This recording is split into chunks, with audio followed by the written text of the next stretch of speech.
돌아오는 토요일이 우리 민족 고유 명절인 추석입니다. 그래서 오늘 일부 예배는 많이들 나오셨어요. 그래서 아마 일부 예배 드리고 또 방문할 그런 친척집이라든가 뭐 인사 나눌 그런 가정들도 있을 것이고, 또 뭐 미리 시골에 내려가시는 분들도 있을 것 같아요. 그래서 토요일이 추석 명절이지만은 미리미리 고향을 찾는 분들도 계시는 것 같습니다. 이미 이번 추석에는 많은 분들이 고향을 찾아 가족들과 오붓한 그런 시간을 많이 가질 수 있는 것 같아요. 왜냐하면 지금까지 코로나19로 인해 가지고 서로 만나는 것을 정부에서도 좀 막았다시피 했잖아요. 그런데 올해는 아마 서로 적당히 지킬 건 지키지만은 가족을 방문하고 그렇게 하는 것 같습니다. 추석하면 참 좋은 명절인데 한편으로는 스트레스를 많이 받는 그런 분들이 있는 것 같아요. 남성들은 대개 무엇 때문에 스트레스를 받느냐? 한번 따라하죠. 돈 때문에. 무엇 때문에요? 돈 때문에 스트레스를 받는다는 거예요. 대개 이제 가장들이잖아요, 남자들이. 물론 이제 요즘은 뭐 여자분들이 가장으로 이렇게 가정을 책임지고 이끌어가는 분들이 많이 있지만은, 그래도 남자분들은 가장이기 때문에 이 추석 명절이 다가오면은 이 돈 때문에 신경을 많이 쓰는 거예요. 그래서 수금을 하면 좋은데 수금이 안 되고, 또 내가 줘야 할 돈들이 있잖아요. 제가 옛날에 아주 오래전에 사업을 할 때가 생각이 납니다. 그러면 이 추석 명절이라든가 설 명절 때 이렇게 이제 그때를 추억을 해보면은 돈을 줘야 할 때도 있고 받을 때도 있는데 정말 힘들어요. 그래서 이 남자들은 추석 명절이 돌아오면은 이 돈 때문에 신경을 굉장히 쓰는 것 같아요. 근데 여성분들은 또 뭐 때문에 신경을 쓰느냐? 일 때문에. 뭐 때문에? 일 때문에. 그래서 가정일도 잘해야 되겠지만은 또 친정에 가가지고도 뭐 물론 할 일이 있지만은 시집에 가가지고 이제 부모님들을 또 모셔야 되고 뭐 하고 하니까 그런 일 때문에 스트레스를 받는 것 같아요. 남자들은 고향에 갈 때에 가족, 친지, 친구들에게 내가 성공을 했다 하는 것을 보여주기 위해서 많이들 노력을 합니다. 그래서 고급 승용차를 타고 그리고 선물을 잔뜩 싣고 금우에 환영하는 그런 것을 늘 꿈꾸고 또 그렇게 실천하기를 원합니다.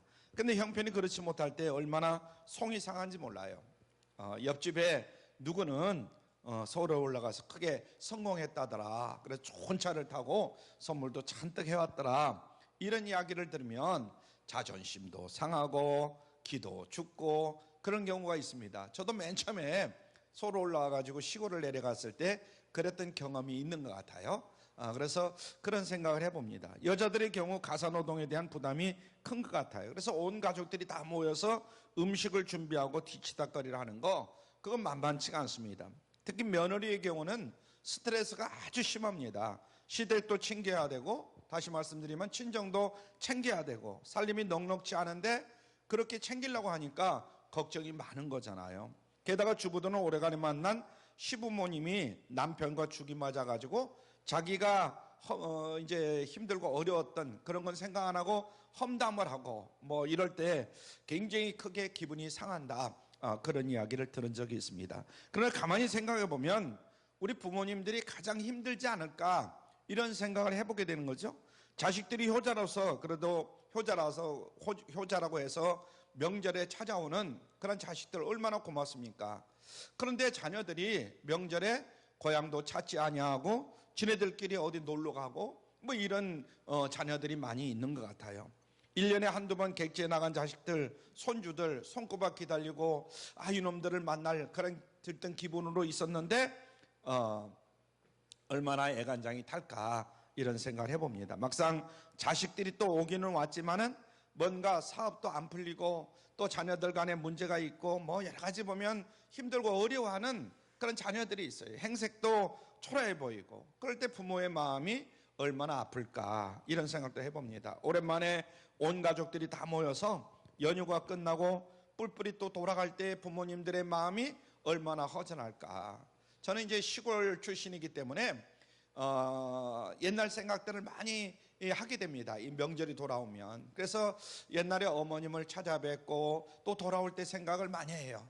그러면 강 건너 저쪽으로 이제 차가 돌아서 이렇게 큰 길로 나가는데 그냥 끝까지 어머님이 손을 흔들고 그냥 저를 쳐다보고 막 그러는 거예요. 그럼 차에서 내려가지고 또 다시 손을 흔들고 그리고 다시 서울로 출발을 해서 오고 그때 그랬던 생각이 많이 납니다. 시어머니와 며느리에 관한 재미있는 이야기가 있는데 요즘 젊은 며느리들은 다 일을 하기 때문에 아이를 일찍 낳으려고 하지 않는 것 같아요. 뭐 그래서 요즘 뭐 8, 9 아니면 30 넘어서 이렇게 시집을 가고 뭐 장가를 가고 그러는 경우도 많이 있는데 요즘은 아기를 그러더라도 안 낳으려고 하고 또 늦게 낳으려고 합니다. 그래서 그건 40이 다 돼가지고 애를 낳으려고 해요. 이 가정에도 며느리가 애를 낳아야 되는데 결혼한 지 벌써 몇 년이 됐는데도 애가 생기질 않는 거야. 애를 낳을 생각을 안 하는 거예요. 그런데 마침 그때 이제 목사님이 신방을 한다고 전화가 왔어요. 그 며느리도 왔고 이제 시어머니가 잘 됐다. 목사님한테 부탁을 해야 되겠다. 그래가지고 목사님이 오셔서 기도를 하는 거예요. 그 목사님이 우리 이 가정에 귀한 자녀를 허락해 달라고 간절하게 기도하는 거예요. 시어머니는 그냥 아멘 아멘 하면서 기도를 하는데 며느리는 아멘 소리를 하질 않는 거예요. 근데 얼마 있다가 이상한 일이 벌어졌는데 며느리가 임신을 한 것이 아니라 시어머니가 임신을 한 거예요. 그래서 하여튼 그 가정에 아기는 주긴 주셨다는 거예요. 추석은 모처럼 일가 친척이 다 모여서 즐거운 시간을 갖는 참 좋은 그런 명절이다 이렇게 말할 수가 있습니다. 이런 좋은 명절에 여러분 스트레스를 많이 받지 마시고 다툼이 더 심하면 이 추석 명절이 없는 것만 못해요. 그죠? 그래서 다툼이 없는 그런 복된 가정이 되기를 바랍니다. 이번 추석은 즐겁고 감사한 추석이 됐으면 참으로 좋겠어요. 그래서 그동안 소원했던 식구들이 친밀해지는 그런 기회가 되기를 바랍니다. 아멘. 코로나 때문에 멀리 또 떨어져서 서로 만나지도 못했던 이런 친척들, 친구들도 있을 것이고요. 추석 때 시댁이나 처가댁에 갈 때에 많이들 부부싸움을 일으킨다고 이런 말이 있어요. 당신 부모만 부모야? 그러면서 남편이 아내에게 또 그런 소리를 한다는 거예요. 또 때로는 아내가 남편에게 왜 당신 친부모만 그렇게 챙기는 거야? 우리 부모는 부모도 아니야? 막 이런 이야기를 한다는 거예요. 팔이 안으로 굽는다 이런 말을 많이들 여러분들이 듣고 해보기도 하잖아요. 그래서 남편은 남편 친척들 뭐 이제 부모 형제부터 친척들 챙기는데 아내는 또 아내 나름대로의 부모님 또 이렇게 형제들 생각을 할 수밖에 없는 것이죠. 만일 며느리가 시댁과 소원한 관계였다면 친정 부모님처럼 친밀한 관계로 회복되는 이런 축복이 있기를 바랍니다. 만일 사위가 처가댁 식구들과 서먹서먹한 그런 관계였다면 이번 명절을 계기로 정말 관계가 더 좋아지는 가까워지는 그런 명절이 되기를 주님의 이름으로 축원합니다. 그러면 이번 추석은 무엇보다도 화목한 추석이 되기를 바라요. 그래서 이번 추석 명절이 정말 그 어떤 명절보다도 이번 추석이 정말 보람 있고 가치 있는 명절이었다 이런 생각들을 가지길 바라고요. 오늘 본문 말씀 다시 한번 봅니다. 잠언서 17장 1절 말씀 같이 합동합니다. 시작. 마른 떡 한 조각만 있고도 화목하는 것이 육선이 집에 가득하고 다투는 것보다 나으니라. 참 얼마나 귀한 말씀인지 몰라요? 이와 비슷한 말씀이 잠언서 15장 7절에도 나와 있습니다. 한번 같이 읽죠. 시작. 영한 채소를 먹으며 서로 사랑하는 것이 살찐 소를 먹으며 서로 미워하는 것보다 나으니라. 무조건 옳은 말씀이죠. 그죠? 영한 채소를 먹으며 서로 사랑하는 것이 살찐 소를 먹으며 서로 미워하는 것보다 낫다 이런 이야기입니다.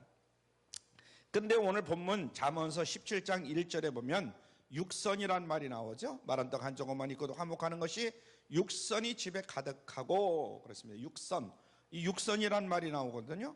근데 개역 개정판에 제가 지금 우리가 개역 개정을 보다가 몇 년 전부터 그냥 개역 성경을 지금 보고 있는데 개역 개정에는 이 육선이란 말이 제육이라 이렇게 표현되어 있어요. 제육. 그런데 이 제육이라는 것은 풍성하게 차려놓은 제육, 제사의 음식이다 이런 얘기죠. 제사의 음식. 그래서 추석에 온 가족들이 모여서 아무리 푸짐한 음식을 차려놓다 할지라도 서로 불키면서 얼굴을 붉히면서 서로 다투면 아무런 소용이 없다. 그죠? 비록 상위에 차리는 음식이 변변치 못한다 할지라도 식구들끼리 화목하면 이것이 더욱더 보람있고 가치 있는 그런 좋은 일이다. 이런 이야기입니다. 김치 몇 조각을 얹어놓은 식탁이라 할지라도 가족들끼리 서로 사랑하면 이거보다 더 좋은, 그죠? 소를 먹으면서 서로 미워하는 것보다 낫다. 이렇게 말씀을 하고 있는 것입니다. 그러면 이 아름다운 추석 명절에 우리 가정이 화목한 가정이 되기 위해서 어떻게 해야 되는가? 세 마디를 여러분들이 많이 하는 그런 명절이 되기를 주님의 이름으로 축원합니다. 한번 따라 하시길 바랍니다. 미안합니다. 감사합니다. 사랑합니다. 이 말이 여러분들 가정에 풍성해지기를 바라요. 우리가 이 세 마디만 잘하면 이번 추석은 정말 틀림없이 즐겁고 화목한 그런 추석이 되지 않을까, 이런 생각을 해봅니다. 첫 번째로 미안합니다 라는 말을 자주 해야 된다. 미안합니다. 제가 볼 때 뭔가 미안한 감정을 서로 느끼고 있다면 사랑과 존경의 마음이 있다, 이런 이야기예요. 가족끼리 아내는 남편에게, 남편은 아내에게, 부모는 자녀에게, 또 형제간에도 서로 마찬가지예요. 서로 사랑하고 서로 존경하는 마음이 있어야 된다. 목사인 제가 교인인 여러분을 사랑할 때 뭔가 더 잘해주지 못해가지고, 더 잘해드려야 되는데 그러지 못해가지고 미안한 감정이 들 때가 굉장히 많아요. 특히 요즘 제가 이제 허리 수술을 하고 나서 허리가 불편하기 때문에 여러분들에게 더 잘 못해주고 있는데, 약간 그럴 때가 굉장히 많습니다. 남편이 아내를 사랑할 때도 마찬가지죠. 괜히 나 같은 사람한테 시집을 와가지고 고생만 시키는 것 같아가지고 아내한테 미안한 감정이 들 때가 굉장히 많지요. 더 좋은 사람한테 시집을 왔으면 호강을 할 건데. 또 아내도 마찬가지죠. 온 가족을 먹여 살리기 위해서 이른 새벽부터 아침 시간, 밤늦은 시간까지 뼈꼬리 힐 정도로 남편이 그 고생을 하면서 뛰어다니는 것을 볼 때에 정말 애틋한 마음을 가질 수밖에 없어요. 여러분, 아내들은 남편이 건강하고 열심히 직장 생활하고 하여튼 가족을 먹여 살려고 하는 거, 살리려고 하는 거 여러분들 고맙고 감사하게 생각할 수 있길 바랍니다. 100년의 해로 하던 부부가 한날 한시에 함께 세상을 떠나면 얼마나 좋겠어요.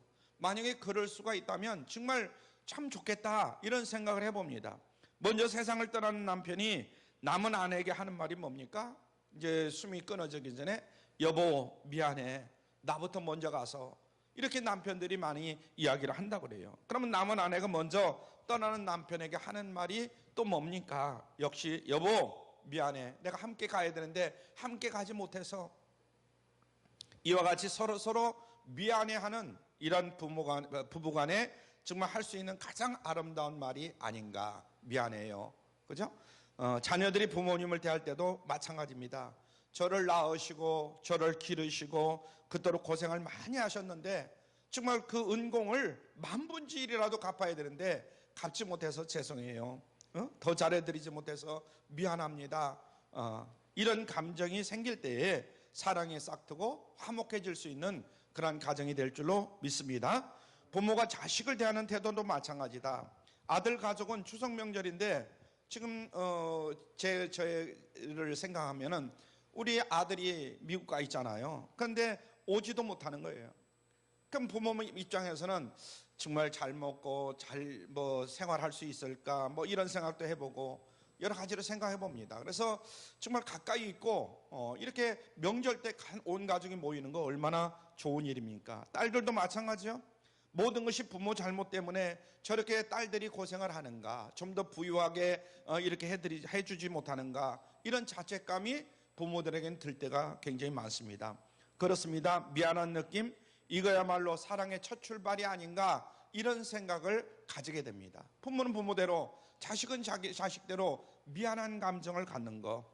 그 길을 갈 때도 누군가 가벼운 잘못을 저지를 때가 많이 있죠. 그래서 어떤 때로는 참 괜히 기분이 불쾌해요. 그런데 미안합니다, 죄송합니다, 이렇게 보면 이제 버스를 타거나 기차를 타거나 길을 걸어갈 때나 서로 막 바빠가지고 막 가다가 보면은 나한테 해코지라고 할까, 좀 그럴 때가 있어요.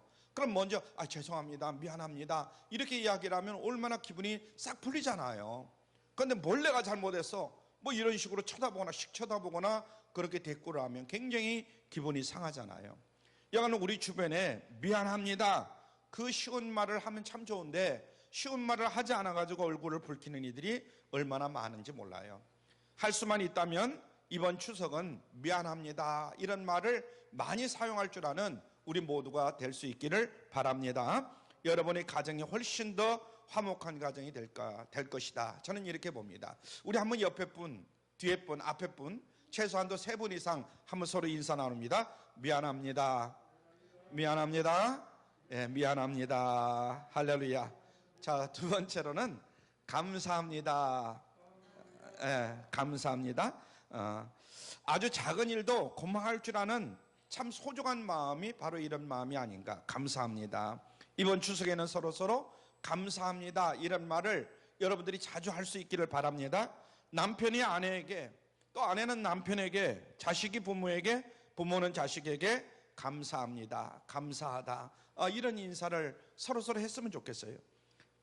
부모 입장에서 자식이 무탈하게 잘 자라준 것 이것만 하나 생각하더라도 정말 얼마나 고마운지 모릅니다. 부모 입장에서 그렇잖아요. 자식이 맨날 아프다고 그러고 뭐 병원 다녀야 된다고 그러고, 얼마 전에 이제 김철 목사가 좀 몸이 그 코로나로 인해 가지고 후유증이 있어 가지고 미국에서 치료받고 뭐 이렇게 하기가 뭐해서 한국에 와서 잠깐 있는데 제 마음이 더 아파요. 이야기는 못 하지만 또 저는 저대로 그렇고. 그래서 이런 일들, 그래서 만약의 경우 감사합니다 자식이 그렇게 이야기를 하면 얼마나 부모 마음이 기쁠까 이런 생각을 해봅니다. 그래서 낳아주고 길러주신 부모님에게 감사합니다 이런 말을 꼭 여러분들이 할 수 있기를 바랍니다. 자식들이 부모에 대해서 오해하는 것들이 굉장히 많은 것 같아요. 먼저 어머니에 대한 그런 그 오해를 많이 하고 있는 것 같아요. 우리 엄마는 엄마의 엄마가 보고 싶은 것 같지 않은가 봐 이런 이야기를 합니다. 여러분 왜 자기 엄마가 보고 싶지 않겠어요? 근데 자식들 돌보느라고 자기 엄마 생각은 못하고 자식들 돌보잖아요. 그러니까 우리 엄마는 엄마의 엄마가 보고 싶지도 않은가 봐 이런 이야기를 한다는 거예요. 또 엄마는 첫사랑이 없는 줄 알았다는 거예요. 엄마는 첫사랑이 없는 것 같아. 엄마의 몸은 절대 아프지 않는 아주 특별한 몸인 줄 알았습니다. 엄마의 몸은 절대 안 아프다는 거예요. 엄마는 좀 아프더라도 참고 자식들이 아프다고 하면 그냥 잠도 안 자고 자식들이 낫기를 바라잖아요. 엄마는 새벽에 일찍 일어나고 늦게 잠드시는 것을 좋아하는 줄 알았습니다. 이렇게 이야기하는 자녀들도 많다는 거예요. 여러분 누가 일찍 자고 늦게 일어나는 걸 좋아하지 뭐 일찍 일어나는 걸 좋아할 부모가 어디 있어요? 엄마는 특별히 좋아하는 음식이 하나도 없는 줄 알았습니다. 좋아하는 음식 그냥 넘어가라 엄마는 괜찮다. 그러니까 엄마는 좋아하는 음식이 없는 줄 알았다는 거예요. 엄마는 항상 짧은 파마머리만 좋아하시는 줄 알았습니다. 엄마는 얼굴이 고와지고 몸매가 날씬해지는 것에는 전혀 관심이 없는 줄 알았습니다. 엄마는 모든 것을 좋게 받아들이고 아무 불만도 없는 줄 알았습니다. 엄마는 우리가 전화를 길게 하는 것을 좋아하지 않는 줄로 알았습니다. 전화 빨리 끊어라. 왜냐면 전화 오래 하면 전화요금이 많이 나올까 봐. 옛날에는 우리 어머님도 그런 말씀을 많이 하셨어요. 엄마는 언제까지 우리 곁에 계실 줄로 알았는데 그렇진 않잖아요. 그런데 우리는 엄마는 언제든지 우리 곁에 계실 줄로만 알아요. 아버지에 대한 오해도 굉장히 많은 것 같아요. 우리 아버지는 단 하루도 쉬는 것을 좋아하시지 않는 걸로 알았습니다. 아빠도 쉬고 싶고 그렇잖아요. 그런데 아빠는 하루도 쉬지 않는 것을 원하시는 줄 알았대. 아버지는 웃는 걸 모르시는 줄 알았습니다. 아버지는 딸이 시집 가는 것을 보고도 마냥 기뻐하시는 줄 알았습니다. 딸이 시집 갈 때 부모는 아버지니까 막 기쁘게 즐겁게 해서 시집을 보내지만 저녁에는 눈물을 흘리잖아요. 이 딸을 이제 아무 때나 데리고 같이 잘 수도 없는 것이고 뭐 할 수도 없는 거 아니에요. 그래서 아버지는 딸이 시집 가는 것을 보고 마냥 기뻐하는 줄 알았다. 이렇게 이야기하는 그런 자녀들도 있고요. 아버지는 배가 빨리 불러와서 좋은 음식 앞에서 먼저 잘 먹었다고 일어서시는 줄 알았습니다. 더 먹고 싶지만 자식들 더 먹으라고 아버지는 먼저 일어나잖아요. 아버지는 양복 입고 넥타이 매는 것을 싫어하는 줄 알았습니다. 아버지는 안주머니에는 항상 돈이 얼마쯤은 들어있는 줄 알았습니다. 아버지는 좋아하는 운동도 취미도 없는 줄 알았습니다. 아버지는 우리가 하는 말을 귀담아 듣지 아니하시는 줄 알았습니다. 아버지는 아무리 깊고 험한 길을 걸어가도 조금도 두려워하시지 않는 줄 알았습니다. 아빠도 다 두려워하고 무섭고 겁이 나는 그런 일들도 있을 수 있는 거죠. 아버지는 아무리 깊고 험한, 그래 아버지 눈에는 눈물이 한 방울도 없는 줄 알았습니다. 아버지는 우리가 객지로 떠나가는 것을 좋아하는 줄 알았습니다. 이게 시골서 얘기예요. 시골서. 우리 아버지는 객지로 자녀들이 떠나는 것을 좋아하는 줄 알았다는 거예요. 그렇지 않잖아요. 늘 같이, 아까도 얘기했지만 품고 싶고 같이 있고 싶지 누가 객지로 보내고 싶겠어요. 그런데 그렇게 생각을 한다는 거예요. 아버지는 언제까지나 우리 곁에 계실 줄로 알았습니다. 그러나 아버지도 언젠가는 우리 곁을 떠납니다. 여러분, 이것은 다 오해였다. 그래서 엄마에게도 아버지에게도 감정이 있어요, 없어요? 엄마 아빠에게 감정이 있죠. 그 감정이 나빠도 부모니까 참는 거예요. 자식이 좀 뭐 함부로 대해도 뭐하도 부모니까 참는 거예요. 그걸 그냥 성질 나는 대로 뭐 한 대로 다 해보세요. 어떻게 되겠는가? 슬픔과 외로움도 있는 것이고, 그래서 그분들은 절대로 슈퍼맨, 슈퍼우먼이 아니다 하는 거 잊지 않기를 바랍니다. 아멘. 우리와 똑같은 상처받은 인간들이다 하는 것을 우리가 잊지 말아야 됩니다. 사람은 자기도 자식을 낳아보고 길러보면 그때서 부모님의 감정, 부모님의 마음을 어느 정도 이해를 한다는 거예요. 내가 자식을 낳아보고 자식을 길러봐야 그때서 우리 부모도 이랬었구나 저랬었구나 하면서 그때서 안다는 거죠. 우리를 낳으시고 길러주시고 온갖 고생을 마다하지 아니하는 부모님 앞에 늘 감사할 수 있는 여러분들 되시길 바랍니다. 뭐 먼저 세상을 떠나신 부모님은 어쩔 수 없지만은 옆에 주변에 있는 어르신들에게도 잘하시길 바라고요. 남편은 아내에게, 아내는 남편에게 늘 감사할 수 있기를 바랍니다. 아멘. 남편은 아내에게, 아내는 남편에게 정말 옆에 있고 서로 있다는 것만 해도 얼마나 감사할 일입니까? 그럴 때 우리 가정이 더욱더 화목해지는 그런 가정이 될 줄로 믿습니다. 우리 옆에 분, 앞에 분, 뒤에 분 다시 한번 인사합니다. 감사합니다. 감사합니다. 감사합니다. 할렐루야. 세 번째로는 사랑합니다. 이런 말을 자주 사용할 수 있는 여러분들 되시길 바랍니다.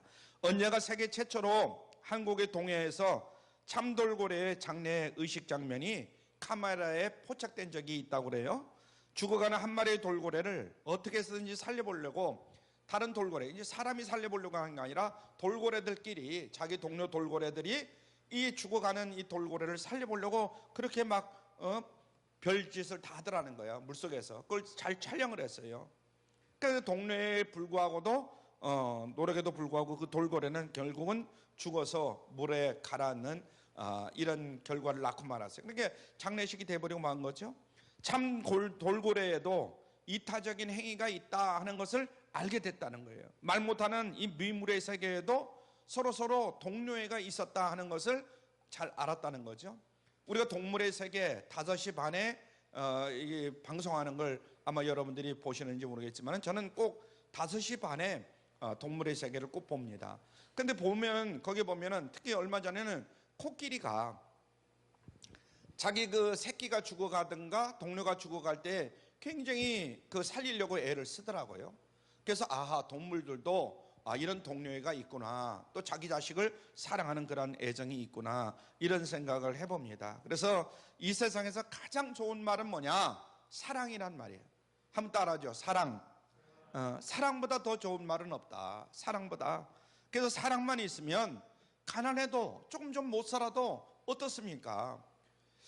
죄송스러운 이야기지만은 저는 젊었을 때는 가난한 사람들은 전부 다 불쌍한 사람들, 불행한 사람들이다, 이렇게 생각을 했어요. 근데 나이가 먹고 이제 이 나이가 되니까 절대로 그렇지 않다. 가난한 건 어떻습니까? 가난한 건 좀 어떻게 보면 남에게 뭐 이렇게 뭐 자랑하고 뭐하고 할 건 없을지 모르겠지만은 가난해도 얼마든지 부부간에, 부모와 자녀간에 사랑이 뭐 더 좋을 수도 있다. 우리가 가만히 생각해 보세요. 옛날 30년, 40년 전 우리 어릴 때 그 가정하고 그때는 지금보다 잘 살았어요, 못 살았어요? 사실 경제적으로 보면 지금보다 못 살았어요. 물론 잘 살았던 사람들도 있겠지만 대개 못 살지 않았습니까? 근데 그때의 부모, 그때의 형제들과의 정말 서로 아끼고 사랑했던 그런 것들이 막 추억으로 되살아나죠. 지금보다도 더 좋습니다. 그래서 여러분들이 꼭 가난하다, 뭐하다, 그러니까 우리 가정에는 사랑이 없다, 이런 생각하지 마시길 바랍니다. 가난하면 가난하대로 사랑은 영원한 거예요. 오히려 사랑이 더 표출될 수가 있습니다. 그래서 사랑만 있으면 가난해도 좋은지를 압니다. 아멘. 조금 못 살아도, 가난하면 어떻습니까? 조금 못 살아도. 소설 아리랑, 태백산맥, 한강, 아주 유명한 소설입니다. 이 조정래 씨가 그걸 썼는데, 지금 원래 그 전라남도 벌교가 고향이라고 그래요. 그 올해 한 80이 넘으셨다고 그러는데, 자기 가정에 대해서 한 번은 쓴 글을 제가 읽은 적이 있습니다. 여러분들도 아리랑이나 태백산맥, 한강, 이 세 가지 소설 중에 꼭 한번 보시길 바랍니다. 태백산맥 같은 경우도 제가 젊었을 때 봤는데 굉장히 잘 됐습니다. 약간 시골에서 살다가 서울 달동네로 처음에 이제 이사를 왔다는 거예요. 여러분들은 아마 서울서 살던 분들은 잘 이해가 안 되실 거예요. 정말 지긋지긋하게 가난했다는 거예요. 저도 서울에 처음에 올라올 때에 바로 위에 누나, 고 위에 누나, 엄마, 저 넷이서 서울에 올라와 가지고 창신동이라는 곳에서 살기 시작했어요. 창신동, 옛날 낙산, 유명하잖아요, 낙산. 그래서 거기서 이제 살기 시작했어요. 그러니까 가난이라고 해야 가난한 것 같지가 않았어요. 그때는 예를 들어서 쌀을 한 말씩 팔기도 힘드니까 한 대박씩 팔아가지고 그거 가지고 생활했어요. 연탄도 한 장, 두 장 갖다가 사다가 이렇게 떼고 그랬던 기억이 나요. 그런데도 정말 지금 생각하면 그래도 그때가 행복했다, 그때가 좋았다, 이런 생각을 갖게 됩니다. 사람들은 현재 성공한 베스트셀러의 작가로서 이 조정래 씨를 아는데, 그렇게 가난했던 시절이 그 사람이 있었나 이럴 정도로 지금은 잘 살잖아요. 그런데도 그때의 이야기를 합니다. 모든 인생의 뿌리에는 가난이라는 것이 있었다는 것을 고백을 하는 거예요. 그를 키운 것은 바로 가난이었고, 가난이란 그 힘이 있었기 때문에 자기가 오늘이 있었다, 이런 이야기를 합니다. 그래서 조정래 씨는 적어도 가난한 이야기를 쓸 때는 거의 파지를 내지 않는다는 거예요. 우리가 글을 쓰는 사람들 보면 글을 쓰다가 뭐 잘못 쓰면 그냥 이렇게 파지를 많이 내잖아요. 그런데 가난에 대해서, 자기의 그 힘들고 어려운 일들, 또 가난에 대해서 쓸 때는 절대로 파지를 내지 않는다는 거예요. 왜냐하면 자기가 가난을 직접 겪어봤고 가난한 사람들을 많이 봐왔기 때문에 그렇다는 거죠. 조정래 씨 가족은 찢어질 듯 가난했지만은 사랑과 정이 있었다는 거예요. 그래서 동기간에 우애도 넘쳤다는 거죠.